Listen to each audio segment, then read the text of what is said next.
बे माने प्रपागान्डा खालामो गुबुन गुबुन राजनिति खालामग्राफ्रा जे सोरखौबा माबा बुंनानै जे दोलोखौ नस्थ' खालामनाय बेफोरबायदि सिन्था सरसा खालामो बेफोर जेबो नङा जोङो बेयाव इउपिपिएल खालामदों जागायजेननायनिफ्रायनो बेयावनो दं आरो बेयाव अबावबा माने माबा जायोबा माबा बोराबनानै माबा थांनाय बे खुनु खोथा गैया जों सासे कर्मि हाइकामान्डआ जा डिसिसन लागोन जा बुंगोन जों बेखौनो मावग्रा मानसिसो दा ओंखायनो गुबुन दलाव थांनायाथ' बाथो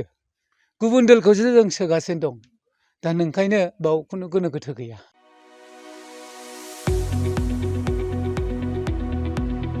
गुनगोनां सोलोंथाइ लानो गोसो गुदुं फरायसाफोरनि थाखाय गोजोनथाव खौरां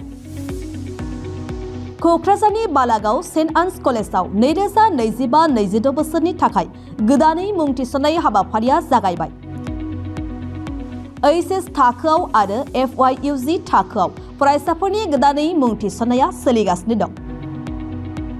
क'क्राझारनि साहा बालागावआव थानाय सेन्ट आन्स कलेजनि एचएस थाखोआव कमार्स आरो आर्ट्स स्ट्रिमाव इंलिश मिडियामाव गोदानै मुं थिसननाया सोलिगासिनो दं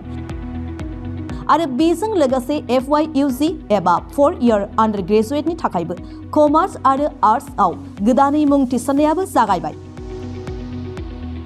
FYUG नि आर्ट्सनि थाखाय इंलिश बड' Assamese political science education economics history आरो ससिय'लजि आयदायाव मेजर लानानै सोलोंथाइ लानो हागोन आरो बिकमनि थाखाय फाइनान्स एकाउन्टेन्सि मार्केटिं मेनेजमेन्ट आरो HR मेनेजमेन्ट आयदायाव मेजर लानानै सोलोंथाइ लानो हागोन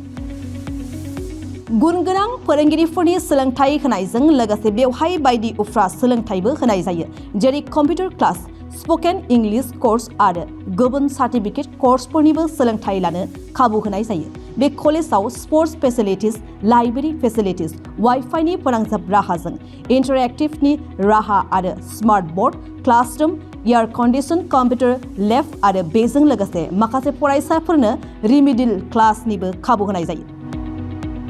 हौवा आरो हिन्जावफोरनि थाखाय आलादा आलादा हस्टेलनिबो सुबिदा दं जायफोर फरायसाफोरा गुनगोनां सोलोंथाइ लानो गोसो गुदुं नोंथांमोना क'क्राझार बालागावआव थानाय सेन्ट आन्स फरायसालिमायाव मुं थिसननो हासिगोन